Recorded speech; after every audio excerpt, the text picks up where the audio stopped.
First, we need to master the basics. See what I mean? Just like that. These are the secrets to life, you guys. I don't even know, what's your name? John. Pedro. John and Pedro? Yeah. Okay. Okay, you guys filming? Yeah. So we have John and Pedro here, and we're gonna teach these guys how to slide today. And we're gonna teach all of you as well. Cover all the basics and then work our way up to some more advanced slides. So what's your experience level with sliding, John? The only thing I'm familiar with is doing it on a snowboard. Oh yeah, okay. So if you're a snowboarder, that's gonna help you because you have to do a lot of counter rotation with your shoulders in snowboarding, right? And that directly crosses over into longboarding. And then for you, Pedro, like... And I've done a couple slides on skateboards, longboards or shortboards, but yeah, I'm not really knowing what I'm doing. So. Cool. We're gonna definitely make sure you guys know exactly what you're doing. At the end of the day, it's gonna be awesome. Yeah. We'll start with glove slides. There's one thing I'd want to go over. It's just how to have a correct body position. Throw your boards up on the grass just so that you're not going to roll away. You want to have your front foot directly behind the front truck. For my board, I would just look at the micro drop because my board's designed specifically to have that as a reference. But if you don't have a micro drop like on that totem there, you can just use the bolts. And then your back foot, find where it feels the most comfortable, and that's where your back foot's gonna go. In order to be able to balance properly on your board, you need to have a good range of motion. So just be really relaxed. Remember to bend your knees. Don't be nervous. If you're nervous, you'll probably be stiff. So like a push-up slide, you just put your hands on the ground and just end up in like a push-up position. Literally put your hands on the ground and then just extend your legs out. A lot of people, when they're learning how to slide, they'll think, you know, you need to go pretty fast in order to slide, especially if you see it in a lot of the videos. But in reality, as long as you have a good technique, you hardly need any speed. If you guys come down even a little bit more and start down lower, a lot of the time, people end up going so fast that they're actually kind of starting to get scared. And then if you're getting scared, then you're gonna forget what you need to do. Just keep it at a speed that you're comfortable and don't really try to push past those boundaries yet. Are you guys regular or goofy? Goofy. Goofy, both goofy? Oh, all right. I'm gonna have to ride goofy today. There's something called a pre-carve. Have you ever like literally just turned so hard that you can feel your wheels starting to scrub? So that's why you do pre-carve. And then once your wheels are turning so hard that they're wanting to slide out on their own, all you have to do is just push just a tiny bit and boom, you're sliding. For the push-up slide though, you don't really need to worry about the pre-carve because when you put your hands on the ground in front of your board, that alone is gonna shift your body weight enough that you're gonna be turning. That'll put enough weight on your toes that you'll be able to pre-carve just automatically. Don't overthink it. Just make sure you keep your weight on your front foot at all times. That's the golden rule. So, who's going first? Put both hands on the ground. Oh man, look at that. That was pretty good. All right, John, let's see how this goes, man. You got this. Keep your weight on your front foot, put both hands on the ground, and just do push-up, basically. In the nice wide open area there. Woo! Feeling all right? I'm good, I'm good. That's why I got a big jacket. Awesome. Yeah, that was probably a good move, wearing the jacket. That's another thing we talked about the other day, protective gear. You could even just have a nice long sleeve jacket like John, and that's gonna really help you avoid a lot of minor injuries. For you, Pedro, I noticed like your fingers were contacting the ground, but I don't know if your slide pucks even touched the ground. I don't know either. I don't think they did. It's the first time I wear these gloves. So. Nice, nice. Definitely a strange feeling to get used to, you know? You actually have to teach yourself how to use the gloves properly. It doesn't come naturally. That's why you've got the nice plastic puck. It keeps your hands safe. There's nothing really wrong with getting a feel for the ground a little bit. You did something that I've seen a lot of people do. You're hesitating to actually put your body weight on your hands. Trust your slide puck. Put a lot of body weight on your hands this time. Oh yeah, I heard the slide pucks that time. That sound, I'm not even gonna try to imitate it. It's hard to avoid, it's really hard. Like, you know, my gloves is the same thing. Like, this is after like a year almost. My fingers are starting to come through. You physically have to teach yourself how to keep your fingers off the ground. Put your hands down right away. Yeah, that was good because that time you put your hands down right away instead of waiting.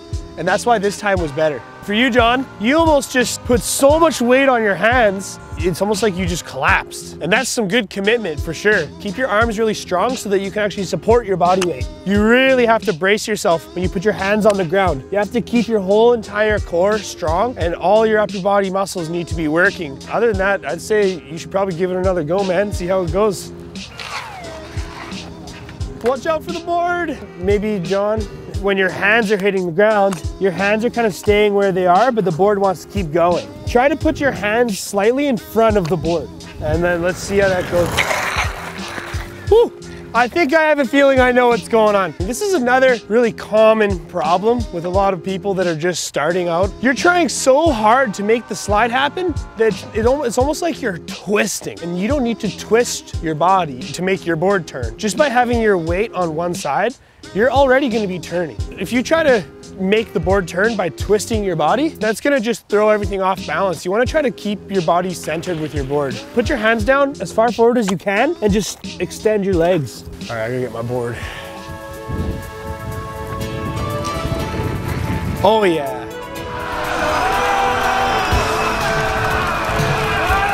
That was perfect. Yeah. Nice one, John. Okay, so you guys have the push-up slide mastered. Just taking another few feet up the hill and then do it the exact same way. Oh yeah. Oh yeah. That was the best one yet. The next thing to do would be to learn heel side now. Unlike a toe side, you can't really put both hands on the ground. You'd be using your right hand for goofy, and for regular riders, you'd be using your left hand. It's just gonna be like before, where once you put your hand on the ground, you're leaning so far away from your board that you're gonna be turning. So don't even think about turning, don't even try to turn. As soon as I put my hand on the ground, see what happens? Like my board leans so much. And as soon as you put your hand on the ground, just kick your back leg out. Body position, put your hand on the ground, and kick your back leg out. Those are the three things you need to remember. You don't need much speed. Watch this. Start from down low, you guys. So let's see. If you feel more comfortable grabbing rail, then grab rail. Yeah. Oh, nice. Grabbing rail is when you grab your board while you're sliding. This is your rail here on both sides. If your foot tried to slip off your board, having your hand on the rail would prevent that from happening. And not only that, but it helps you stay low and it helps keep your body weight forward. However you feel works better for you, John, that's how you should do it. Let's see if you got this. First try. Came right out. When you grab your board, you actually pulled up on your board. That is an extremely common mistake. So you don't actually want to pull up on the board at all. Your hand is just there just to act as like a brace. Well, what am I supposed to do with my hand? Well, you can just grab rail if it feels more comfortable. So this time, maybe try it without grabbing the board at all. See how he does it. Sometimes it helps not to grab rail because grabbing rail will limit your ability to actually initiate the slide because you can't really extend your leg fully because your hand is in the way. Once you put your hand on the ground, you're gonna be leaning away from your board. And then once you're already turning, then it's that much easier to just give a little push and your wheels will be sliding. You're just gonna turn all the way around that pylon over there with your hand on the ground the whole time. No sliding, so like this. Get the hand on the ground forward. Oh, look at that. Damn, bro. Full slide. You just did it. And you weren't even trying. Oh, I wasn't expecting that. Like if you seriously are going so fast and you make a turn that's so tight, your wheels are just gonna lose traction. That's another reason why the pre-carve is so important. So I have some really good advice for John. Your back knee was kind of upright like this, whereas you actually want your back knee to be down on the board like this. Having your back knee all the way down to the board is gonna trick your body into leaning more onto your front foot. Imagine that there's a line in between those two axle nuts. When you're putting your hands on the ground, put your hand as far in front of that line as possible. For a push-up slide, it would kind of be something like this. So now see how that feels like this. You can get farther than that. See, look where the line is. See right here, your hand's like this far in front of the line. It needs to be like this far. So maybe come a little closer. Yeah, like that. Always remember that. Keep your hand in front of the imaginary lasered line. Sometimes when you put your hand down on the ground, what might tend to happen is your hand will get stuck where it is, but your board will keep going. And then you end up getting pulled off your board. That's why you want to put your hand as far forward as possible. Stand up! We're doing stand-up slides. We're really gonna focus on pre-carving now though. Another golden rule, this is a big one. Wherever your shoulders go, That's where your feet are gonna wanna go. So your feet are always gonna have a tendency to follow your shoulders. Boom, 180. We'll start with 180s. If you're goofy, you're gonna do a slight left turn, you're gonna switch directions and you're gonna start turning right. And then you're gonna hold that right turn until finally you're gonna throw your shoulders out and you're gonna initiate that slide. Show you what that looks like. So left, and then right, and then all the basic stuff still applies, like the body position. Make sure you keep your knees bent and keep your weight on your front foot. And other than that, you just have to follow that same pre-carve with your weight on your front foot. You're gonna start by just swinging your shoulders. Your hips will follow. And then immediately after that, you kick your foot out. Just all one motion. The main thing is hold that right turn as long as possible. Really good exercise. So just look down at your feet and remember where they are. My left foot is gonna end up where my right foot is. So you're gonna end up like this. You wanna try to like keep your feet contacting the ground as much as possible. And just really just de-weight your body and just like this.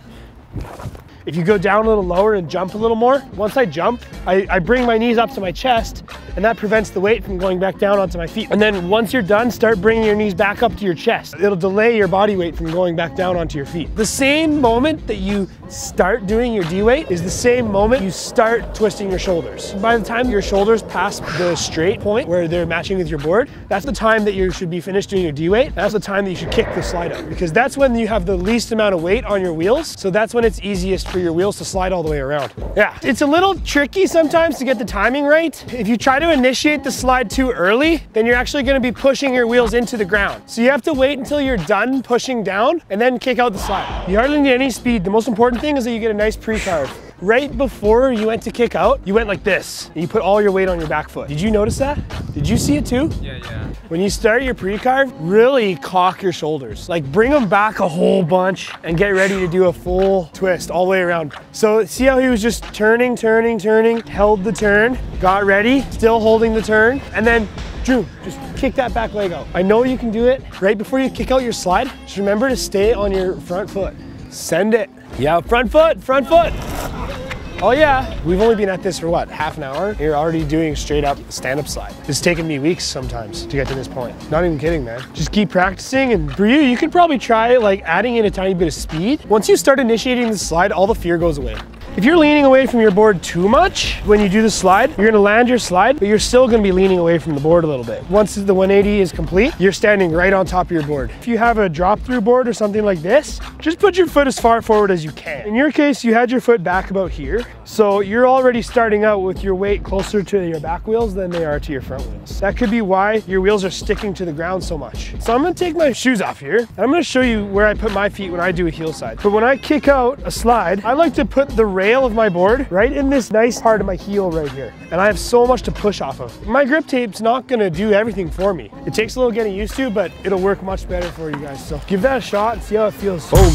Toe sides are fun. Toe sides are fun. Toe sides, your front foot is gonna still be the same, but your back foot is gonna be a little different. Instead of hanging your heel off the edge, to kick it out like that, you're gonna use the other edge. And a lot of people will tend to have their foot straight like this. It's actually better to point your foot forward like this. Start out by turning right, switch directions, and then hold that left pre-carve, where you're gonna rotate your shoulders, and then your hips will follow your shoulders, and your feet will follow your hips, and boom. Put your back foot so that your toes are on the edge like this, and then utilize the muscles in your back to push your board. You wanna be utilizing all these muscles here to really pull the board back this way. So I'm gonna turn right, and then I'm gonna switch directions after, and I'm gonna hold it.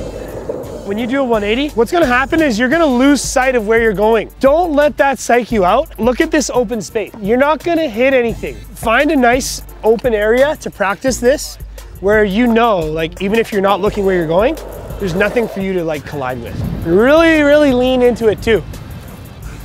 All right, man. We got the toe side. Damn. Both of you guys had your back foot placed like this. Don't forget to really try to point your back foot forward like this. Toe sides are fun. You almost want to push from underneath. Push the board sideways. Like this. Like this. When you're trying to do a check slide instead of a 180, once you get those back wheels to slide, you've got your first step down. And then to complete your check slide, you need to take your front wheels and slide them forwards so your board matches up again. The best way to do that is, in your case, it would be your right hand, reach to the sky. Literally try to grab the bridge. When you want to take your front foot and slide it forwards, Take the bridge and pull it into your chest. Yeah, boom. You start out with your shoulders going the same way as your feet. When you bring your shoulders in, your feet will go the opposite way. So like this, like, see what I mean? And for regular riders, you'd reach out with your left hand. Boom. See what I mean? To progress basically from doing 180s into actually doing check slides is you need to figure out how to slide all 4 wheels simultaneously. The best way to learn how to do that is to do really long pre-carves and try to actually just hold out your 180s a little bit. The slide just blends into the turn. See that? So just turn in real slow. See that? You can really use that for checks and 180s. You did a slide. So for the check, you'd reach up to the sky. For the 180, you'd keep your shoulders tucked in. You see how the pre-carve was the same? The only difference was what I was doing with my shoulders. That's the golden rule. Your feet will always follow your shoulders. One thing I really want to mention too, you're gonna do your 180, you're gonna find yourself riding in switch. So you have to learn how to ride switch. When you do a 180, you have a new front foot. Your back foot becomes your front foot. So now you have to lean on your new front foot. Everything's the same, it's just flipped. Check it out!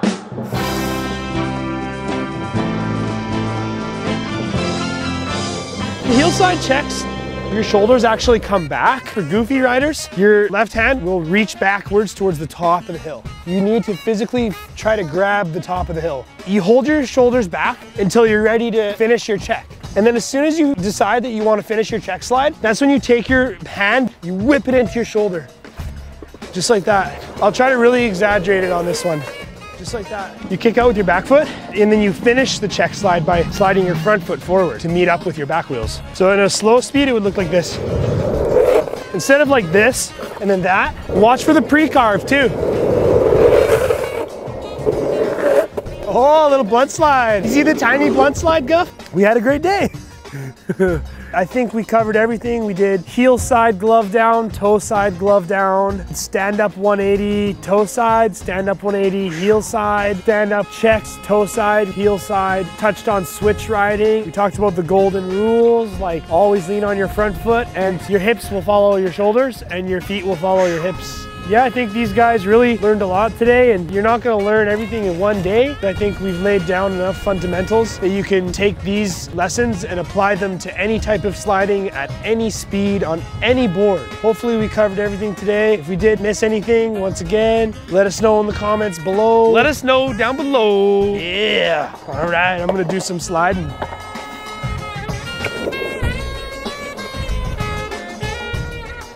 Yeah. This is always a good thing to see, you know? If we weren't longboarding today, we would have never been on this road and we would have never seen that caterpillar. Now that we're out here, we've got a good excuse to stand here on a road for 5 hours. Longboarding will really open up new possibilities in your life, like caterpillars. Caterpillars are a good possibility.